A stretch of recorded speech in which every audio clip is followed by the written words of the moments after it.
to you by Sensodyne K. बस pack नहीं है। SLS पैराफिन और दूध का करंट भी कौन? तो लाइफ का करंट ऑन? कुछ भी तो ट्राई करके देख ले। Sensodyne K toothpaste for sensitive teeth. 11वीं सदी की एक इमारत जहां मंगलवार को पूजा होती है और शुक्रवार को नमाज पढ़ी जाती है। क्या है इसका अतीत? किसने कौन सा धर्मस्थल तोड़वाया और अब कोर्ट में मामला कहां पहुंचा है? तीन प्रधानमंत्रियों के निजी सचिव रह चुके उस अधिकारी की बात जो अब देश के विदेश सचिव बने हैं, और दिल्ली में अस्पताल के अंदर घुसकर मरीज को गोली मारी गई। अब जो बात पता चली है, क्या उससे पूरा केस पलट जाएगा? इन सब खबरों पर आज बात करेंगे। नमस्कार, स्वीकार कीजिए, अपन है कुलदीप और आप देखना शुरू कर चुके हैं दी लल्लन टॉप शो। भोपाल से 253 और इंदौर से सिर्फ 65 किलोमीटर की दूरी पर एक जिला पड़ता है धार। वैसे तो लोग यहाँ पास में मांडू देखने जाते हैं जो काफ़ी चर्चित है और एक खूबसूरत टूरिस्ट स्पॉट भी है। आप भी इंदौर उज्जैन जाएं तो मांडू ज़रूर देखें। लेकिन धार के जिक्र के साथ सिर्फ मांडू का जिक्र नहीं आता, जिक्र भोजशाला का भी आता है। धार भोजशाला विवाद जो मामला अब कोर्ट में फिर से उठा है, कोर्ट की बातों से ही इसकी शुरुआत करते हैं, फिर इतिहास की तरफ भी चलेंगे। मध्य प्रदेश हाईकोर्ट की इंदौर में एक डिवीजन बेंच बैठती है। इसके सामने 15 जुलाई को 2200 पन्नों की एक रिपोर्ट रखी गई। ये रिपोर्ट ASI ने तैयार की है, आर्कियोलॉजिकल सर्वे ऑफ इंडिया, और वहां की भोजशाला से जुड़ी। ये विवाद भी मंदिर मस्जिद वाला ही है। हाईकोर्ट ने मार्च में ASI से कहा था कि भोजशाला का सर्वे कराइए। 22 मार्च से 28 जून के बीच 89 दिन सर्वे का काम हुआ और इसी की रिपोर्ट 15 जुलाई को कोर्ट में रखी गई। रिपोर्ट हिंदू और मुस्लिम दोनों पक्षों को दी गई है, लेकिन कोर्ट ने कहा है कि दोनों पक्ष अभी इसे सार्वजनिक नहीं करेंगे। 22 जुलाई को अगली सुनवाई होगी और तभी इस रिपोर्ट पर चर्चा होगी। हिंदू फ्रंट फॉर जस्टिस नाम के संगठन ने इस परिसर के वैज्ञानिक सर्वे के लिए मध्य प्रदेश हाईकोर्ट में 2022 में याचिका दाखिल की थी। मांग की थी कि भोजशाला परिसर हिंदुओं को सौंप दिया जाए और मुस्लिम समुदाय के लोगों को यहां नमाज पढ़ने से रोका जाए। 11 मार्च 2024 को इस पर सुनवाई करते हुए मध्य प्रदेश हाईकोर्ट ने सर्वे का आदेश दिया। इसी के बाद सर्वे हुआ। ASI ने सर्वे के लिए कार्बन डेटिंग और GPR टेक्नोलॉजी की मदद की। आप जानते हैं कार्बन डेटिंग के बारे में पहले भी चर्चा में रहा है। ये कार्बनिक पदार्थों की उम्र पता लगाने के लिए इस्तेमाल की जाने वाली सबसे पॉपुलर टेक्नोलॉजी है। और GPR का फुल फॉर्म होता है ग्राउंड पेनिट्रेटिंग रडार। आसान शब्दों में ये समझिए कि ज़मीन की सतह से एक रडार यानी एक किरण अंदर की तरफ फेंकी जाती है। ये रडार एक कोन के शेप में अंदर जाता है और नीचे दफन चीज़ों से टकरा करके वापस आता है। इसकी मदद से दफन चीज़ों का 3D मॉडल तैयार किया जाता है और इससे उस चीज़ की उम्र का अंदाज़ा लगाया जाता है। इसके अलावा भोजशाला के एक हिस्से में खुदाई भी की गई। ASI द्वारा अपनाए गए इन सभी तरीकों से पता क्या चला? कोर्ट ने रिपोर्ट सार्वजनिक करने से मना किया है, लेकिन कुछ जानकारियां छन करके सामने आने लगी हैं। इंडिया टुडे के लिए कानूनी मामलों को कवर करने वाले पत्रकार संजय शर्मा की रिपोर्ट के मुताबिक वहां से चांदी, तांबे, एल्यूमिनियम और स्टील के कुल 31 सिक्के पाए गए हैं। ऐसा बताया गया है। ये सिक्के 10वीं 11वीं सदी के इंडो ससेनियन काल, 13वीं 14वीं सदी की दिल्ली सल्तनत और 15वीं 16वीं सदी के मालवा सुल्तान और मुगल काल के आसपास के हैं। इनमें से कुछ सिक्के 18वीं सदी में धार में वर्तमान संरचना में पाए जाते थे। ये सिक्के तब के हैं जब परमार राजा धार में अपनी राजधानी बना करके मालवा पर शासन कर रहे थे। कुछ खिड़कियों और खंभों पर देवी देवताओं और पशुओं की जैसी आकृतियां उकेरी हुई पाई गई हैं। जांच के दौरान कुल 94 मूर्तियां, मूर्तिकला के टुकड़े और वास्तुशिल्प देखे गए। खंभों की कुछ बीमों पर 4 सशस्त्र देवताओं की मूर्तियां उकेरी गई थीं। इन पर उकेरी गई छवियों में गणेश, ब्रह्मा, नरसिंह आदि की तस्वीरें शामिल हैं। कुछ शिलालेख ऐसे भी मिले हैं जो इशारा कर रहे हैं कि यहाँ कोई बड़ा शिक्षा का केंद्र हुआ करता था। ज्यादा जानकारी दे रहे हैं संजय शर्मा। जो रिपोर्ट आई है ASI की वो लगभग 1700 पेज की है, जिसमें से 250 पेज का 251 पेज का उसका समरी यानी उसका सारांश है। उस सारांश में बहुत सारी चीजें बताई गई हैं, जिसमें यह कहा गया है कि जो पश्चिमी दीवार है उस पूरे परिसर की पश्चिमी दीवार बहुत सारी चीजों को अपने आप में समेटे है, जिसमें देवी देवताओं की मूर्तियां हैं।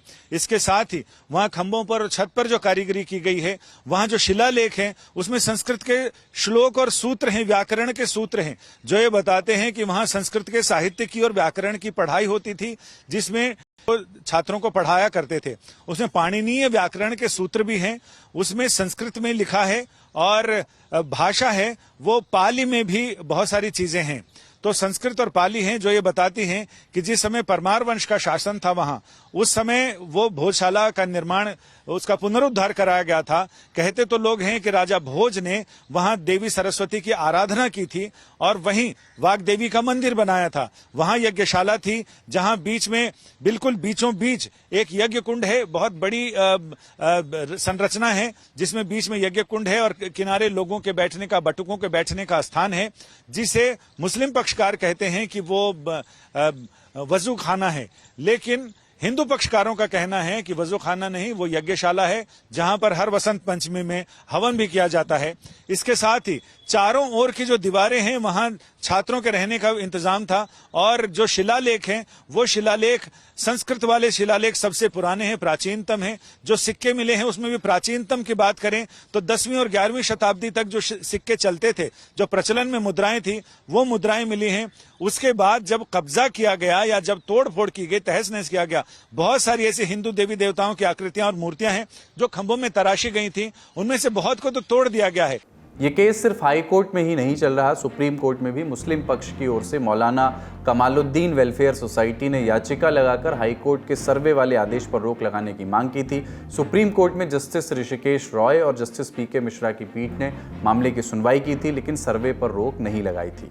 हिंदू पक्ष और मुस्लिम पक्ष का इस केस पर और अदालती कार्रवाइयों पर क्या कहना है वो भी सुन लीजिए। भोजशाला प्रथम दृष्टि में ही मंदिर का स्वरूप दिखाई देता है, क्योंकि सनातन धर्म का, क्योंकि भोजशाला के अंदर प्रवेश करते से ही शिलालेख लगे हुए हैं, शंख घंटा घड़ियाल है, जय विजय की प्रतिमा है। अब तो उसमें हनुमान जी की, राम जी की, कृष्ण की और नरसिंह अवतार, ये सारे साक्ष्य सर्वे में बाहर आए हैं। साथ ही यहाँ पर मुगलों के आतंक से जो जोहर हुआ था, उस जोहर के निशान भी जो मात्र शक्तियाँ जो छापे लगाती थी, वो स्थान भी सैकड़ों की संख्या में जोहर के स्थान प्राप्त हुए, भित्ति चित्र निकले हैं। पहली याचिका हिंदुओं की तरफ से जो मैंने दाखिल की थी तो बहुत महत्वपूर्ण सफलता मिली है और ये बात आज रिपोर्ट से साबित हो गई है, प्रमाणित अच्छी तरह हो गई है। कोई इसको काट नहीं सकता कि वहां पहले हिंदू मंदिर था और वेद शास्त्र, संस्कृत, धार्मिक शिक्षा के पठन पाठन का कार्य वहां होता था और उस जगह पर केवल हिंदू पूजा ही हो सकती है। 7/4/2003 को जो एसआई ने ऑर्डर किया था नमाज पढ़ने का, उनका आदेश दिया था, यानी उनको परमिट किया था, वो आदेश बिल्कुल गैरवाजिब है, इलीगल है। आपने भोजशाला विवाद से जुड़े लीगल अपडेट्स और सभी पक्षकारों की बात सुन ली। अब इतिहास और मान्यताओं की बात करते हैं। धार भोजशाला एएसआई द्वारा संरक्षित 11वीं सदी की इमारत है। यहाँ हर मंगलवार को पूजा, हर शुक्रवार को नमाज की परमिशन है। हर साल वसंत पंचमी पर हिंदू पक्ष पूरे दिन पूजा पाठ की अनुमति उनको रहती है। भोजशाला को लेकर के हिंदू और मुस्लिम समुदाय की अपनी अपनी मान्यताएं हैं। हिंदू पक्ष भोजशाला को वाग देवी सरस्वती का मंदिर मानता है। उनका दावा है कि परमार वंश के राजा भोजदेव ने धार में संस्कृत के अध्ययन के लिए एक विश्वविद्यालय की स्थापना की थी। इसे भोजशाला कहा जाता था, जहां देवी सरस्वती की प्रतिमा स्थापित थी। लेकिन 1455 के करीब एक मुस्लिम योद्धा संत अब्दुल्ला शाह चांगल यहां आया और मंदिर तोड़वा करके उसने मस्जिद बनवा दी। चांगल को एक बड़ा वर्ग संत मानता था, क्योंकि उन्होंने खुद को अल्लाह को सौंप देने और नेकी की राह पर चलने संबंधी कई शिक्षाएं समाज में दी थी और इसी से जुड़े शिलालेख चांगल या चांगल के अनुयायियों ने जगह जगह लगवाए, कुछ धार में भी लगवाए थे। मुस्लिम पक्ष का दावा यह है कि परिसर में इस्लामी कब्रें हैं जो 14वीं और 15वीं शताब्दी के बीच बनी थी। यहाँ चिश्ती सूफी संत कमाल अल दीन की कब्र है और इसी वजह से इस परिसर के कमल मौला मस्जिद होने का दावा किया जाता है। कमल मौला मस्जिद, ये नाम याद रखिएगा, आगे भी संदर्भ इसका आएगा। कुछ इतिहासकार ये भी कहते हैं कि 1305 ईस्वी में अलाउद्दीन खिलजी ने भोजशाला को ध्वस्त कराया था। ये एक दूसरी तरह का दावा है। बाद में दिलावर खान गोरी ने 1401 ईस्वी में भोजशाला के एक हिस्से में मस्जिद बनवा दी। 1514 ईस्वी में महमूद शाह खिलजी ने शेष भाग पर भी मस्जिद बनवा दी। हिंदू फ्रंट फॉर जस्टिस ने अदालत में भी खिलजी वाली दलील ही दी थी। ये तो दावे हुए, अब इतिहासकारों का मत भी जान लेते हैं। धार का जो मंदिर है उसके बारे में हमें पता है कि भोज परमार एक काफी बड़ी डायनेस्टी हुई है सेंट्रल इंडिया। भोज परमार का चंदेला के बाद सेंट्रल इंडिया में आए हैं। खजुराहो के जो मंदिर थे चंदेलों ने बनवाया था, उसके बाद भोज परमार आए हैं।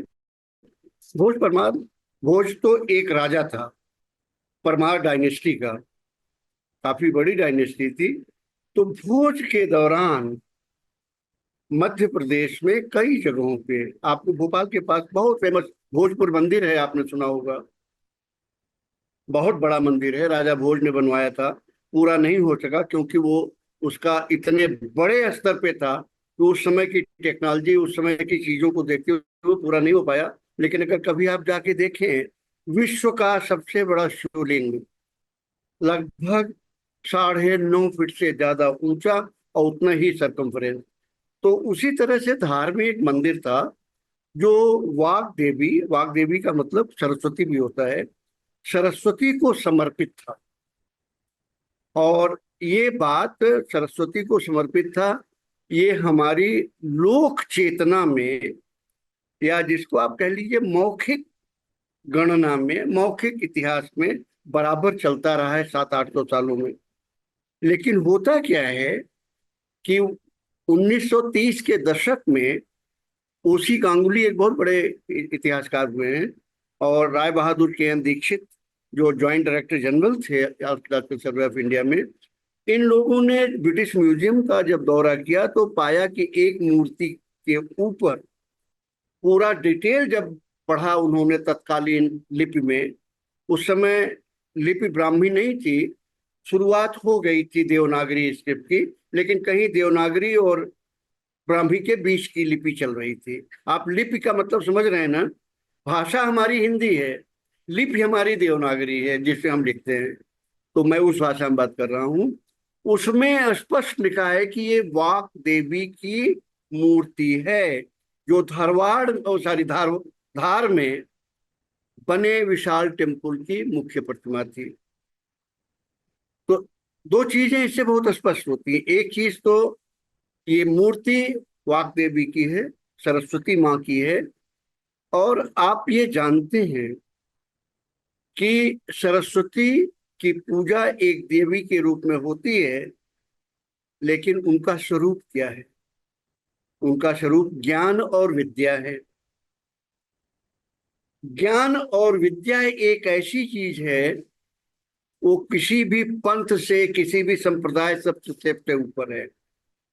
आप ये तो नहीं कह सकते कि ज्ञान सिर्फ हिंदुओं के लिए है पूजा, मुसलमान नहीं कर सकता। ज्ञान की पूजा तो सब करते हैं ना। 2012 में रॉयल एशियाटिक सोसाइटी में प्रकाशित माइकल विलिस के रिसर्च पेपर में लिखा है कि भोजशाला हॉल ऑफ भोज शब्द का इस्तेमाल राजा भोज से जुड़ा है। इसका संदर्भ राजा भोज के संस्कृत अध्ययन केंद्र से जुड़ा हुआ है। राजा भोज परमार राजवंश के ही शासक थे।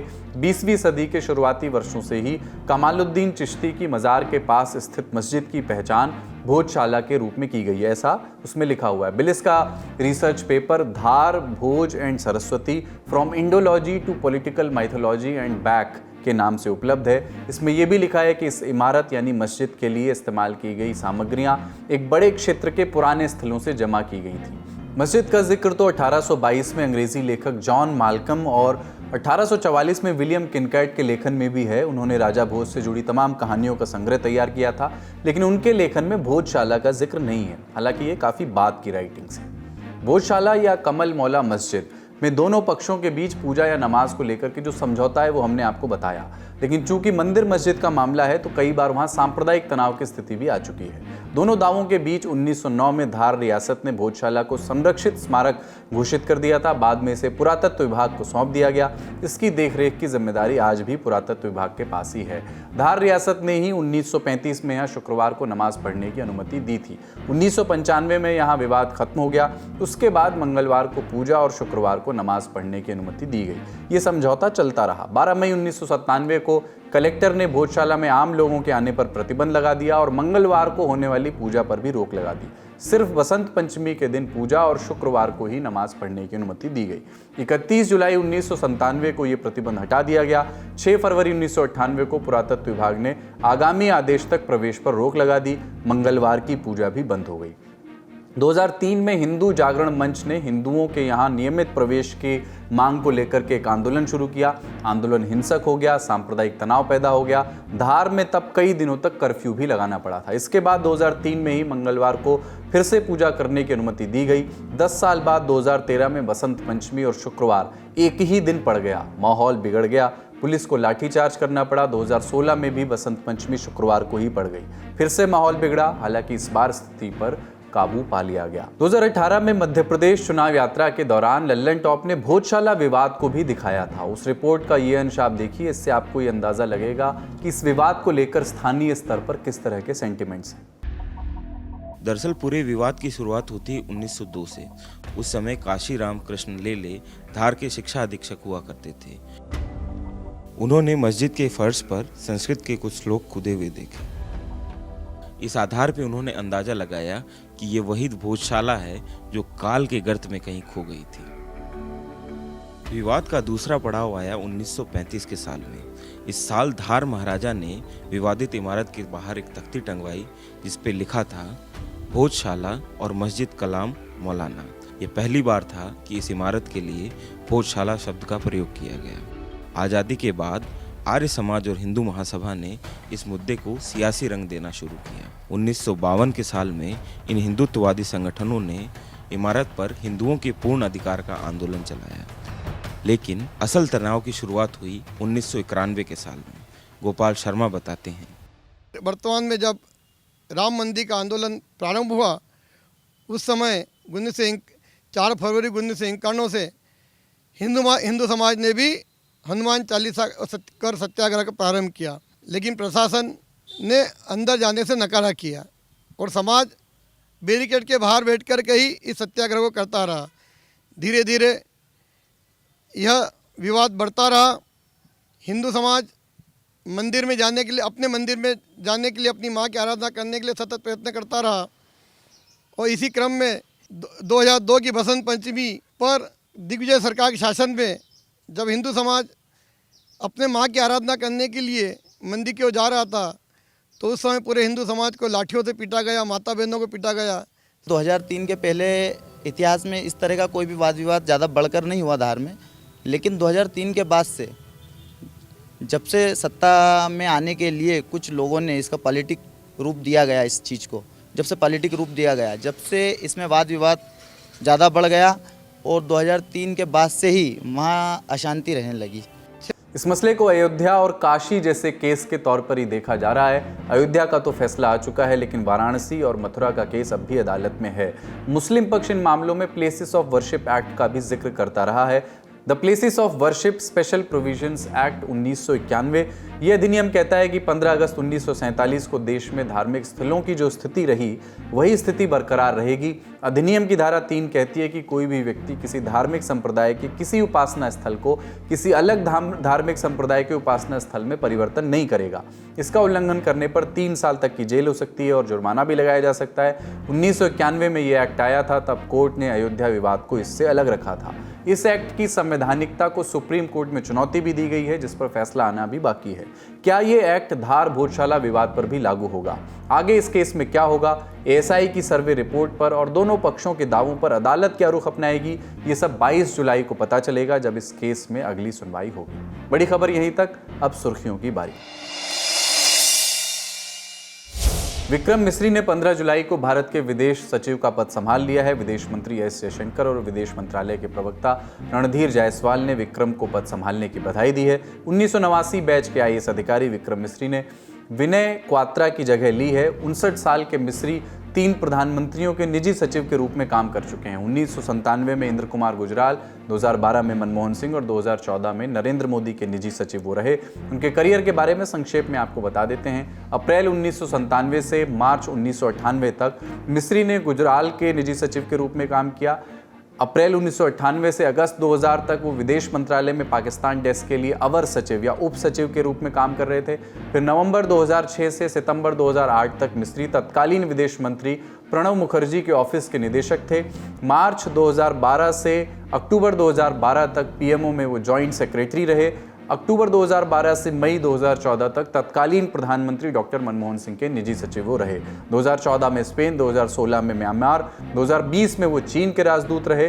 2020 में पूर्वी लद्दाख के गलवान घाटी में जब चीन और भारत के सैनिकों में झड़प हुई थी, तब विक्रम ही भारत के चीन में राजदूत थे। स्थिति को संभालने में उनकी अहम भूमिका उस समय रही थी। उसके बाद 2022 में मिस्री को डेप्यूटी एनएसए बनाया गया, यानी उप राष्ट्रीय सुरक्षा सलाहकार और अब उनको विदेश सचिव की जिम्मेदारी दी गई है। इस पद पर मिस्री अपनी राजनयिक कुशलता का कैसे इस्तेमाल करते हैं वो देखना दिलचस्प होगा।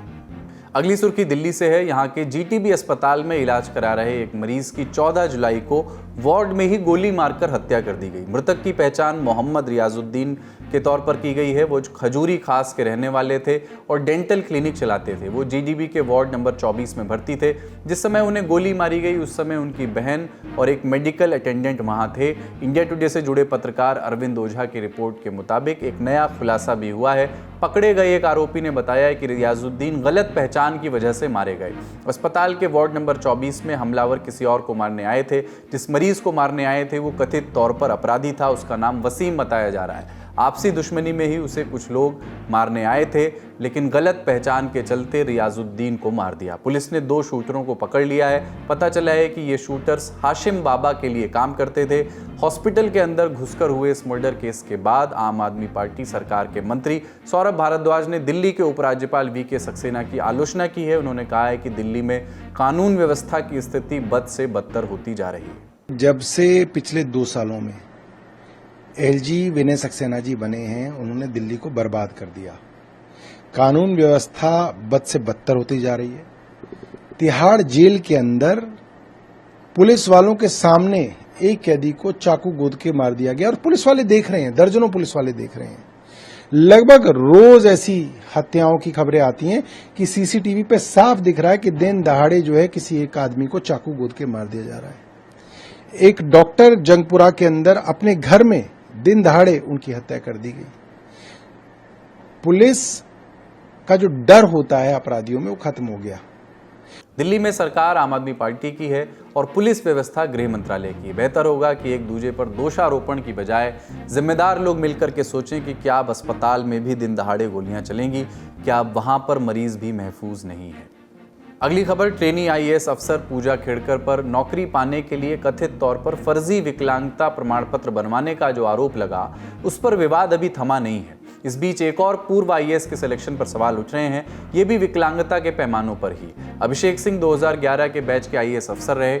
एक्टर बनने के लिए पिछले साल उन्होंने इस्तीफा दे दिया। अब डांस और जिम वीडियोस को लेकर के वो चर्चा में रहते हैं। अभिषेक सिंह के शेयर किए गए डांस और जिम के वीडियोस में कुछ सोशल मीडिया यूजर्स ने कमेंट किया और उनकी चयन प्रक्रिया को लेकर के सवाल पूछे। एनडीटीवी की रिपोर्ट के मुताबिक अभिषेक सिंह ने यूपीएससी चयन प्रक्रिया में रियायत पाने के लिए ये दावा किया था कि वो लोकोमोटर डिसेबिलिटी से ग्रस्त हैं। अब अभिषेक ने अपने ऊपर लग रहे आरोपों का जवाब भी दिया है। सोशल मीडिया पर लंबा चौड़े पोस्ट में उन्होंने लिखा कि जब से मैंने आरक्षण के पक्ष में आवाज उठाना शुरू किया, आरक्षण विरोधियों की पूरी सेना ने मेरे खिलाफ मोर्चा खोल दिया। उनको ये पच नहीं रहा है कि कैसे एक जनरल कैटेगरी का लड़का आरक्षण के पक्ष में बोल रहा है। पहले तो मेरी कास्ट पर ही सवाल उठाए गए, फिर कहा गया कि मैं अपनी नौकरी वापस मांग रहा हूं और अब कह रहे हैं कि मैंने नौकरी आरक्षण से ली है। आगे अभिषेक ने लिखा कि सरकार की नौकरियों में आरक्षण जनसंख्या के अनुरूप होना चाहिए। अब मैं आंदोलन करके 50% की सीलिंग को हटाने की मांग रखूंगा और उसको संवैधानिक तौर पर पूरा कराऊंगा। जिन आरक्षण विरोधियों को इनसे तकलीफ है उन्हें मैं कहूंगा कि इतनी ही प्रतिभा है तो सरकारी नौकरियों में सेंध लगाना बंद करें और बाकी फील्ड की तरफ बढ़ें, वहां कोई रिजर्वेशन नहीं है। इस पूरे मसले पर आपका क्या सोचना है हमें कमेंट बॉक्स में बताइए। अब अगली सुर्खी पर बढ़ते हैं। आखिरी सुर्खी सोशल मीडिया प्लेटफॉर्म एक्स से आई है। प्रधानमंत्री नरेंद्र मोदी के ट्विटर पर, जो इसका नाम पहले ट्विटर था अब एक्स हो गया है, 100 मिलियन यानी 10 करोड़ से ज़्यादा फॉलोअर्स हो गए हैं। इस रिकॉर्ड के साथ प्रधानमंत्री नरेंद्र मोदी एक्स पर फॉलोअर्स के मामले में अमेरिकी राष्ट्रपति जो बाइडन, दुबई के शासक शेख मोहम्मद, पोप फ्रांसिस से भी काफ़ी आगे निकल गए हैं। एक्स पर बाइडन के 38.1 मिलियन यानी करीब 3 करोड़ 80 लाख फॉलोअर्स हैं। शेख मोहम्मद के 11.2 मिलियन यानी करीब 1 करोड़ 12 लाख और पोप फ्रांसिस के 18.5 मिलियन यानी 1 करोड़ 85 लाख फॉलोअर्स हैं। ये तो बात हुई ग्लोबल लीडर्स की। एक्स पर फॉलोअर्स के मामले में प्रधानमंत्री नरेंद्र मोदी भारतीय नेताओं से भी काफ़ी आगे हैं। पीएम मोदी साल 2009 में ट्विटर से जुड़े। ट्विटर, जिसे अब एक्स के नाम से जाना जाता है, इस पर 100 मिलियन का आंकड़ा छूने के बाद प्रधानमंत्री नरेंद्र मोदी की प्रतिक्रिया भी आई। उन्होंने एक्स पर लिखा कि इस वाइब्रेंट मीडियम पर आकर के खुश हूँ और चर्चा, बहस, इंसाइट्स और लोगों के आशीर्वाद और क्रिएटिव क्रिटिसिज्म और भी बहुत कुछ का आनंद लेता हूँ। भविष्य में भी इसी तरह के आकर्षक समय की उम्मीद है। बता दें कि पिछले 3 सालों में प्रधानमंत्री नरेंद्र मोदी के एक्स हैंडल पर करीब 30 मिलियन यानी 3 करोड़ फॉलोअर्स की बढ़ोतरी हुई है। इसके अलावा यूट्यूब पर उनके करीब 2.5 करोड़ और इंस्टाग्राम पर 9 करोड़ से ज़्यादा फॉलोअर्स हैं। आज का ललन टॉप शो यहीं तक। अपना और अपनों का ख्याल रखिए। शुक्रिया। शुभ रात्रि।